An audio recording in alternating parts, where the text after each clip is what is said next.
ಅಸ್ಸಾಂ, ಕೇರಳ, ಪುದುಚೇರಿ, ತಮಿಳುನಾಡು ಮತ್ತು ಪಶ್ಚಿಮ ಬಂಗಾಳದ ವಿಧಾನಸಭಾ ಚುನಾವಣೆಗಳು ಹಾಗೂ 6 ರಾಜ್ಯಗಳ ಉಪಚುನಾವಣೆಗಳ ಉಸ್ತುವಾರಿಗಾಗಿ ಚುನಾವಣಾ ಆಯೋಗವು ಒಟ್ಟು 1111 ಕೇಂದ್ರ ವೀಕ್ಷಕರನ್ನು ನಿಯೋಜಿಸಿದೆ.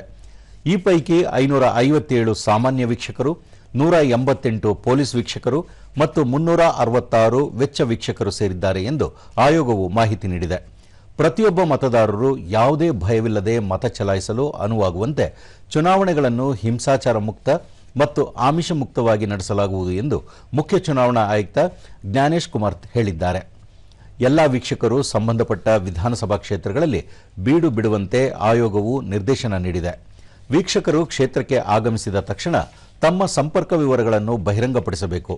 ಅಲ್ಲದೆ ಅಭ್ಯರ್ಥಿಗಳು, ರಾಜಕೀಯ ಪಕ್ಷಗಳ ಪ್ರತಿನಿಧಿಗಳು ಅಥವಾ ಸಾರ್ವಜನಿಕರು ತಮ್ಮ ಚುನಾವಣಾ ಸಂಬಂಧಿತ ದೂರುಗಳನ್ನು ಸಲ್ಲಿಸಲು ಪ್ರತಿದಿನ ನಿರ್ದಿಷ್ಟ ಸಮಯವನ್ನು ನಿಗದಿಪಡಿಸಬೇಕು ಎಂದು ಆಯೋಗವು ಸೂಚಿಸಿದೆ.